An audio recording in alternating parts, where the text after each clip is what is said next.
Welcome back to the channel. I'm Peter Mokray, Dallas-based DP, photographer, gaffer with a 1-ton grip van full of aperture lighting, and I am available for hire. For today's video, we head down to South Texas to do 2 interviews outdoors. We'll utilize the sun for our key light and then some negative fill. My role on this shoot was G&E swing. I brought my 1-ton grip van and some aperture lights for this shoot. On this portion for this day, we didn't use any lights, but there were other days where we did utilize lighting for indoor shots. So that was kind of what I was brought on for. So I brought the van. It has overhead frames, diffusions, flags, cutters, different things like that. But we opted for an 8x8 diffusion to be able to give our nice key light. And then we came in with a negative fill, which was just a floppy. We have a courtesy over the camera. It was really bright and reflective. Also, we had to contend with the actual sand, and the ground was bouncing stuff back up. So it could have made a very flat image. So let's break down the setup. We have a 40x40 floppy, which is our negative fill. It's acting as a cutter, which means it's cutting the light that's coming in from the fill side, but it's also absorbing the light that would be reflected if it was, let's say, a white diffusion or something else. So it's absorbing light and creating a darker side to the subject fill side of their face. For the key light, we used an 8x8 overhead frame with half grid diffusion. If you went with a thicker diffusion, you'd cut down the light too much and you'd have to bring some kind of return in, or the background would be a lot brighter than the subject is. So we didn't want to go with too thick of a diffusion, but we wanted to cut it down so it wasn't so harsh on the subject. And that's why we opted for a half grid on this setup for the key light. And here is the diffusion in action. You can actually see what it's doing and how much light it's cutting compared to the left and right side of it, but it's still letting in enough light where you don't cut it out so much where the subject will be really dark when you're trying to expose the background. On a previous video, I discussed as soon as you bring out one floppy and the director, the producer, the DP, the crew find out they're available, especially on a sunny and bright day, everyone wants to take advantage. But I wanted to help out with the teleprompter that was there and also provide a courtesy for the DP and director to be able to see the screen a lot better. So this helps cut down some of the reflections, but not all of them, but it really does help a lot.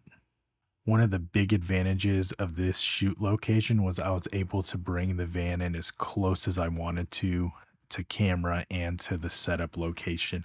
So it made it very simple. I had 2 cars, but I didn't even have to use the second car. So I just pulled it off the van and had everything just in arm's reach. So I was able to set up quickly and get sandbags on things quickly and do whatever I needed to in a timely manner. So that made it really simple and easy overall for this shoot.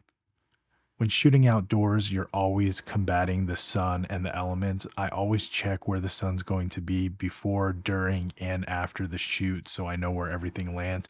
This is the Sunseeker app. Let's take a look at what the light is doing. Dylan's actually messing with the teleprompter, so I took the opportunity to show what the light is doing on his face, how it's hitting him, what kind of exposure we have between him and the background. Just know this was on the iPhone, so the HDR kind of kicks in, but you can see that it does really well to our subject.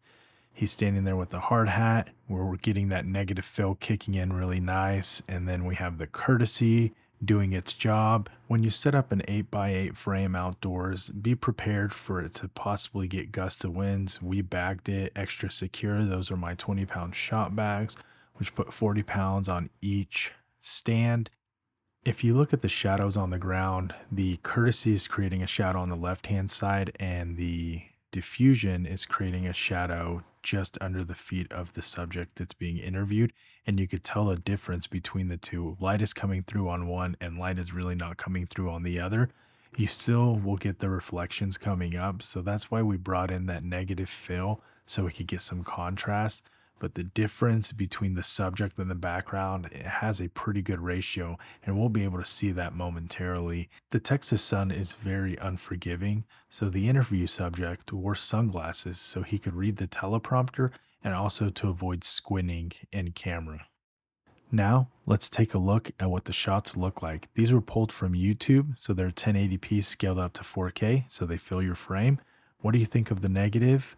What do you think of the key light? Let's take a look at the false color light applied and see what the light is doing and how it's hitting the subject. Now we move to the second location where we do a very similar setup. We swap the side of the key so these interviews could be interchangeable, and we go with a very similar setup except we're right next to a pickup truck. On this setup, we have the 8x8 overhead frame with half grid diffusion. We have the 40x40 floppy for the negative fill. And then we have the 40x40 floppy as a camera courtesy. We also used another floppy or another cutter to create a shadow on the truck next to the subject. There was a real bad glare, and we'll see that in just a moment. Right in front of the director, there's a cutter or a floppy that's set up right there where the tennis ball is, and that is cutting a reflection that was on the truck right by the subject, and it made it a little bit darker so we didn't have such a bright spot right next to him. And you could see it right there, that reflection that's happening there. This is actually cutting that in camera, and it looked really good. Here's another perspective of the setup from a different angle. You can see it was really tight quarters. We had to control the light a lot, and it was one of those things where you have to be very careful not to have anything that could damage the truck, the vehicle, or hurt anyone.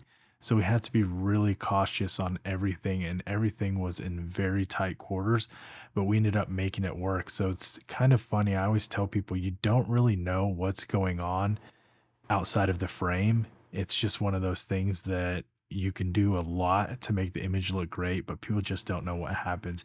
And we were shooting on the FX6 for this shoot. Let's take a look at some frames. So here is a wide and a tighter frame. And then we'll cut again to a wide. And remember, this is 1080p scaled up to 4K, so it fills your frame. And let's take a look at the false color and see what it's doing when it comes to the light of the frame. Let me know what you think of these setups, and would you be doing the same thing if you were shooting outdoors, or how would you do it differently? I want to give a big shout out to Go Man Productions for having me on this shoot.